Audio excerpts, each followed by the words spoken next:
사랑하는 성도님들, 혹시 이런 경험 있으십니까? 월급날이 되면 잠깐 기뻐하지만 며칠 지나지 않아 또다시 돈 걱정을 하게 되는 경험 말입니다. 카드 대금, 각종 고지서, 생활비가 나가고 나면 통장이 텅 비어 있는 모습을 보며 한숨을 쉬어 보신 적이 있으시죠? 많은 분들이 이렇게 말씀하십니다.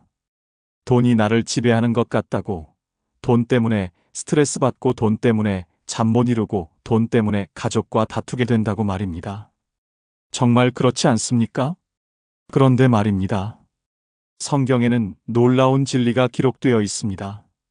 하나님께서는 우리가 돈의 노예가 되는 것을 원하지 않으십니다.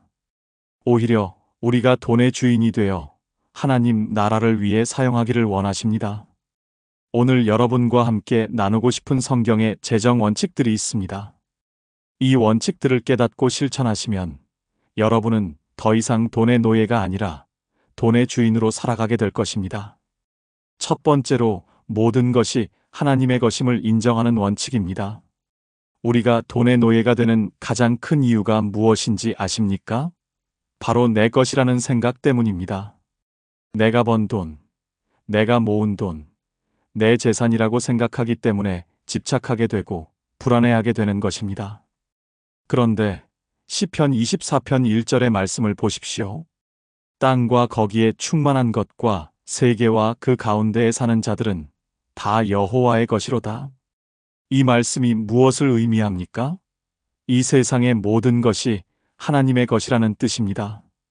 우리가 가진 돈도 재산도 능력도 모두 하나님께서 맡겨주신 것입니다. 역대상 29장 11절과 14절의 말씀도 보시겠습니다. 여호와여, 위대하심과 권능과 영광과 승리와 위엄이 다 주께 속하였사오니 천지에 있는 것이 다 주의 것이로소이다. 여호와여, 주는 우리가 이처럼 즐거운 마음으로 드릴 힘이 있게 하심을 인하여 복을 받으실 것이니이다. 모든 것이 주께로 말미암았사오니 우리가 주의 손에서 받은 것으로 주께 드렸을 뿐이니이다. 다윗 왕이 하나님께 드리는 기도를 보십시오. 모든 것이 주께로 말미암았고 우리가 주의 손에서 받은 것으로 주께 드렸을 뿐이라고 고백합니다. 이 관점이 바뀌면 우리의 마음이 완전히 달라집니다. 어느 한 사업가분이 있었는데 그분은 항상 돈 걱정에 시달렸습니다. 매출이 조금만 줄어도 밤잠을 못 이루고 투자할 때마다 극도로 불안해했습니다. 그런데 어느 날 이 말씀을 깨닫게 되었습니다. 내 사업도 내 돈도 모두 하나님께서 맡겨주신 것이라는 사실을 알게 된 것입니다. 그 순간부터 그분의 마음에 평안이 찾아왔습니다. 사업의 결과를 하나님께 맡기게 되었고 오히려 사업이 더욱 번창하게 되었습니다. 여러분도 오늘부터 이렇게 고백해 보시기 바랍니다. 내가 가진 모든 것은 하나님의 것이고 나는 하나님께서 맡겨주신 청지기일 뿐이라고 말입니다. 이 고백이 여러분을 돈의 노예에서 해방시켜 줄 것입니다. 두 번째로 하나님을 먼저 섬기는 원칙입니다. 사랑하는 성도님들, 우리는 종종 이런 유혹을 받습니다. 일단 돈을 많이 벌고 나서 하나님께 드리자, 형편이 나아지면 그때 헌금하자, 이런 생각 말입니다. 그런데 마태복음 6장 24절의 말씀을 보십시오. 한 사람이 두 주인을 섬기지 못할 것이니 혹이를 미워하고 저를 사랑하거나 혹이를 중히 여기고 저를 경히 여김이라. 너희가 하나님과 재물을 겸하여 섬기지 못하느니라. 예수님께서 분명히 말씀하셨습니다. 하나님과 재물을 함께 섬길 수 없다고 하셨습니다. 우리는 반드시 선택해야 합니다. 하나님을 주인으로 섬길 것인지 돈을 주인으로 섬길 것인지를 말입니다. 마태복음 6장 33절의 말씀도 보시겠습니다. 그런즉 너희는 먼저 그의 나라와 그의 의를 구하라. 그리하면 이 모든 것을 너희에게 더하시리라. 먼저 하나님의 나라와 의를 구하라고 하셨습니다. 그러면 이 모든 것을 더해 주시겠다고 약속하셨습니다. 이것이 바로 하나님의 재정 원칙입니다. 하나님을 먼저 섬기고 하나님께 먼저 드리는 것입니다. 한 성도님은 매달 월급이 적어서 생활하기도 빠듯했지만 11조만큼은 절대 빠뜨리지 않았습니다. 그런데 1년 후에 그분은 승진을 하게 되었고 월급이 2배로 올랐습니다.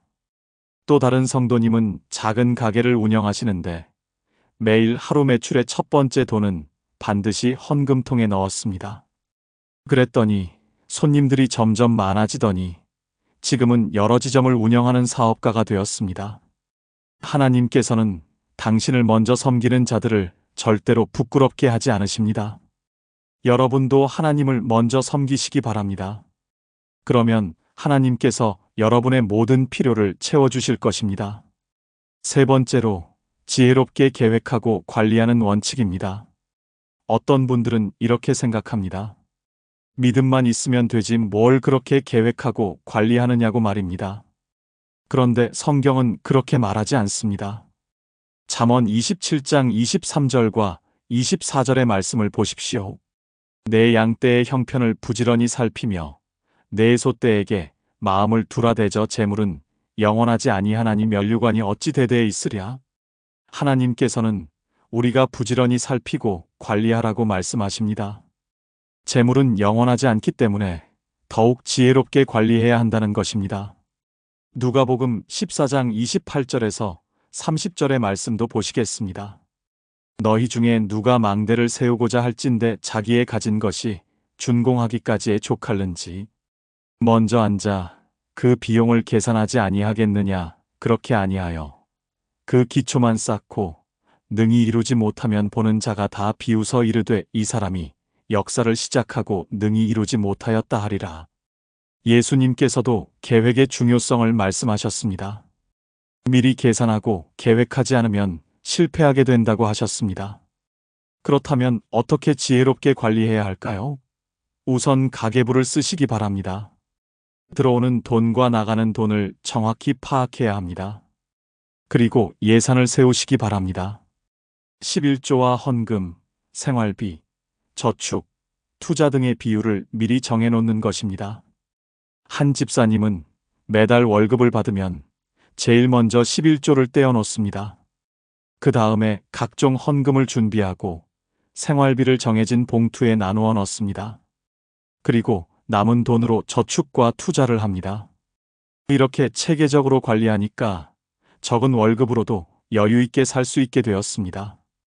지혜로운 계획과 관리는 하나님이 주신 지혜입니다. 여러분도 하나님께서 맡겨주신 재물을 지혜롭게 관리하시기 바랍니다. 네 번째로, 욕심을 버리고 만족하는 원칙입니다. 사랑하는 성도님들, 우리가 돈의 노예가 되는 또 다른 이유가 무엇인지 아십니까? 바로 만족할 줄 모르는 욕심 때문입니다. 조금 더 하다가 결국 돈의 노예가 되고 마는 것입니다. 디모데전서 6장 6절에서 10절의 말씀을 보십시오. 그러나 자족하는 마음이 있으면 경건은 큰 이익이 되느니라. 우리가 세상에 아무것도 가지고 온 것이 없음에 또한 아무것도 가지고 가지 못하리니 우리가 먹을 것과 입을 것이 있은즉 족한 줄로 알 것이니라. 부하려 하는 자들은 시험과 올무와 여러 가지 어리석고 해로운 욕심에 빠지나니 곧 사람으로 파멸과 멸망에 들어가게 하는 것이라. 돈을 사랑함이 일만 악의 뿌리가 되나니 이것을 탐내는 자들은 미혹을 받아 믿음에서 떠나 많은 근심으로써 자기를 찔렀느니라. 성경은 분명히 말합니다. 자족하는 마음이 있으면 경건은 큰 이익이 된다고 했습니다. 그리고 돈을 사랑함이 일만 악의 뿌리라고 경고하고 있습니다. 히브리서 13장 5절의 말씀도 보시겠습니다. 돈을 사랑하지 말고 있는 바를 족한 줄로 알라. 그가 친히 말씀하시기를 내가 결코 너희를 버리지 아니하고 너희를 떠나지 아니하리라 하셨느니라. 하나님께서는 우리에게 있는 바를 족한 줄로 알라고 말씀하십니다. 그리고 결코 우리를 버리지 않으시겠다고 약속하셨습니다. 이런 간증이 있습니다. 한 사업가 분이 있었는데 처음에는 작은 가게로 시작했습니다. 그런데 욕심이 생겨서 점점 사업을 확장했습니다. 더 큰 가게, 더 많은 지점, 더 큰 이익을 원했습니다. 그러다가 결국 과도한 투자로 인해 빚더미에 앉게 되었습니다. 그때서야 그분은 깨달았습니다. 자신이 돈의 노예가 되어 있었다는 사실을 말입니다. 그래서 모든 것을 정리하고 다시 작은 가게로 돌아갔습니다. 그리고 현재 갖고 있는 것에 만족하며 감사하는 마음으로 살아가기 시작했습니다. 그랬더니 마음의 평안이 찾아왔고 오히려 사업도 안정되기 시작했습니다. 여러분, 만족할 줄 아는 것이 큰 복입니다. 현재 하나님께서 주신 것에 감사하며 살아가시기 바랍니다. 그것이 진정한 부자로 사는 길입니다. 5번째로, 정직하게 벌고 의롭게 쓰는 원칙입니다. 돈을 벌 때도 쓸 때도 하나님의 방법이 있습니다. 세상에서는 수단과 방법을 가리지 말고 돈을 벌라고 하지만 성경은 그렇지 않습니다. 잠언 13장 11절의 말씀을 보십시오. 망령되이 얻은 재물은 줄어가고 손으로 모은 것은 늘어가느니라. 망령되이 얻은 재물, 즉 정당하지 않은 방법으로 얻은 재물은 결국 줄어간다고 했습니다. 반대로 정직한 수고로 손으로 모은 것은 늘어간다고 했습니다. 잠언 16장 8절의 말씀도 보시겠습니다. 적은 소득이라도 공의로써 얻는 것이 불의로써 많은 소득을 얻는 것보다 나으니라. 하나님께서는 많은 것보다 의로운 것을 더 중요하게 여기십니다. 비록 적더라도 정직하게 벌고 의롭게 쓰는 것이 하나님이 기뻐하시는 일입니다. 에베소서 4장 28절의 말씀을 보십시오. 도둑질하는 자는 다시 도둑질하지 말고 돌이켜 빈궁한 자에게 구제할 수 있도록 자기 손으로 수고하여 선한 일을 하라. 도둑질하지 말고 자기 손으로 수고하여 선한 일을 하라고 말씀하십니다. 그리고 그 목적이 빈궁한 자를 구제하기 위함이라고 하셨습니다. 하나님의 방법은 세상의 방법과 다릅니다. 정직하게 벌고 의롭게 쓸 때 하나님께서 복을 주십니다. 여러분도 하나님의 방법으로 재정 생활을 하시기 바랍니다. 6번째로, 나누고 베푸는 원칙입니다. 사랑하는 성도님들, 하나님께서 우리에게 재물을 맡겨주신 이유가 무엇일까요? 단순히 우리만 잘 살라고 주신 것이 아닙니다. 어려운 이웃과 함께 나누라고 주신 것입니다. 고린도후서 9장 6절과 7절의 말씀을 보십시오. 이것이 곧 적게 심는 자는 적게 거두고 많이 심는 자는 많이 거둔다 하는 말이로다. 각각 그 마음에 정한 대로 할 것이요. 인색함으로나 억지로 하지 말지니 하나님은 즐겨내는 자를 사랑하시느니라. 심는 만큼 거둔다고 하셨습니다. 그리고 하나님은 즐겨내는 자를 사랑하신다고 하셨습니다. 잠언 11장 24절과 25절의 말씀도 보시겠습니다. 흩어 구제하여도 더욱 부하게 되는 일이 있나니 과도히 아껴도 가난하게 될 뿐이니라. 구제를 좋아하는 자는 풍족하여질 것이요 남을 윤택하게 하는 자는 자기도 윤택하여지리라. 이 말씀을 보십시오. 흩어 구제하여도 더욱 부하게 된다고 했습니다. 과도히 아껴도 가난하게 될 뿐이라고 했습니다. 이것이 바로 하나님의 경제 원리입니다. 사도행전 20장 35절에서 예수님의 말씀을 인용한 바울의 말을 보십시오. 범사에 여러분에게 모본을 보여준 바와 같이 수고하여 약한 사람들을 돕고 또 주 예수께서 친히 말씀하신 바 주는 것이 받는 것보다 복이 있다 하심을 기억하여야 할지니라. 주는 것이 받는 것보다 복이 있다고 예수님께서 친히 말씀하셨습니다. 실제로 이런 일들이 일어납니다. 한 집사님이 있었는데 그분은 형편이 넉넉하지 않았지만 항상 어려운 이웃을 도왔습니다. 혼자 사는 어르신들께 반찬을 나누어 드리고 어려운 학생들의 학비를 지원했습니다. 그런데 몇 년 후 그분에게 뜻밖의 일이 일어났습니다. 오랫동안 연락이 끊어졌던 친척이 유산을 남기고 돌아가셨는데 그 유산의 상당 부분이 그분에게 상속된 것입니다. 나중에 알고 보니 그 친척분이 그분의 선행을 오랫동안 지켜보고 있었던 것입니다. 하나님께서는 나누는 자를 결코 빈손으로 보내지 않으십니다. 여러분도 가진 것을 나누시기 바랍니다.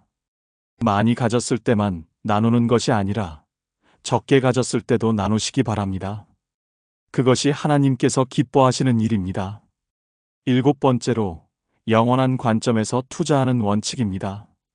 마지막으로 가장 중요한 원칙을 말씀드리겠습니다. 바로 영원한 관점에서 투자하는 것입니다. 마태복음 6장 19절에서 21절의 말씀을 보십시오.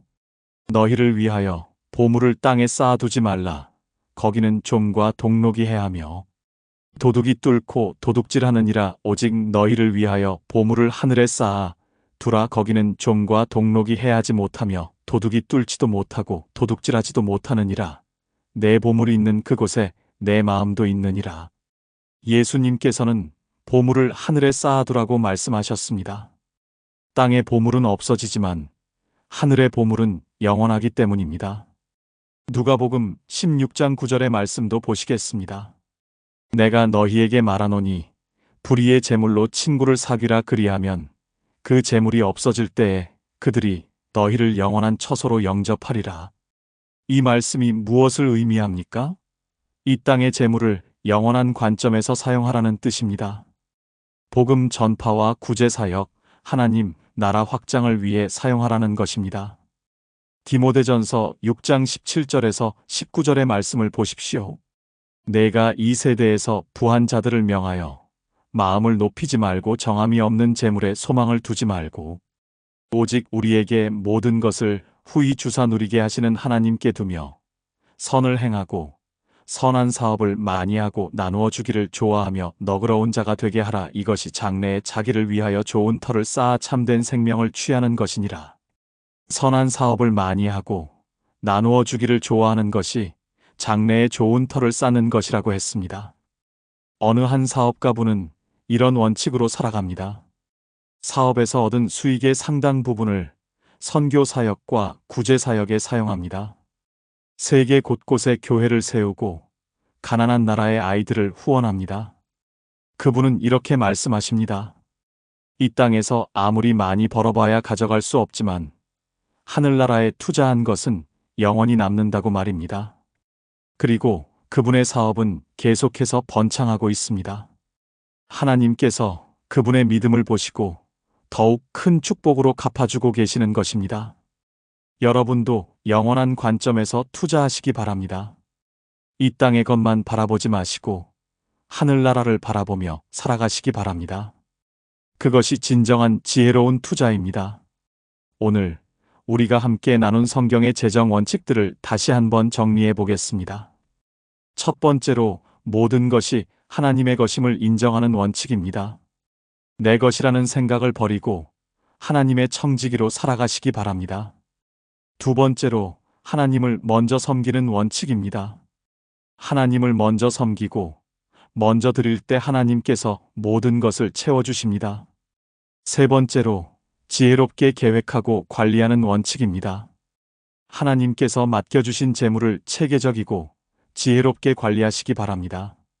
네 번째로 욕심을 버리고 만족하는 원칙입니다. 현재 하나님께서 주신 것에 감사하며 자족하는 마음으로 살아가시기 바랍니다. 다섯 번째로 정직하게 벌고 의롭게 쓰는 원칙입니다. 하나님의 방법으로 재물을 얻고 하나님이 기뻐하시는 일에 사용하시기 바랍니다. 여섯 번째로 나누고 베푸는 원칙입니다. 가진 것을 어려운 이웃과 함께 나눌 때 하나님께서 더 큰 복으로 갚아주십니다. 일곱 번째로 영원한 관점에서 투자하는 원칙입니다. 이 땅의 것만 바라보지 마시고 하늘나라를 위해 투자하시기 바랍니다. 이 일곱 가지 원칙을 실천하시면 여러분은 더 이상 돈의 노예가 아니라 돈의 주인이 되실 것입니다. 돈 때문에 스트레스 받지 않고 돈 때문에 불안해하지 않으며 오히려 돈을 통해 하나님께 영광을 돌리는 삶을 살게 되실 것입니다. 하나님께서는 여러분이 재정적으로 축복받기를 원하십니다. 하지만 그 축복이 여러분을 망하게 하는 것이 아니라 오히려 하나님과 이웃을 더욱 사랑하게 하는 통로가 되기를 원하십니다. 여러분, 이제부터라도 늦지 않았습니다. 오늘부터 이 원칙들을 하나씩 실천해 보시기 바랍니다. 작은 것부터 시작하시기 바랍니다. 하나님께서 맡겨주신 것에 충성할 때 하나님께서는 더 큰 것으로 축복해 주실 것입니다. 그리고 기억하십시오. 진정한 부는 돈의 액수에 있는 것이 아닙니다. 하나님과의 관계가 바른 것, 그것이 진정한 부입니다.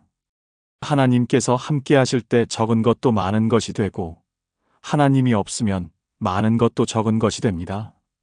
여러분의 재정 생활이 하나님께 영광이 되고, 이웃에게는 사랑이 되며, 여러분에게는 참된 평안과 기쁨이 되시기를 간절히 기도합니다.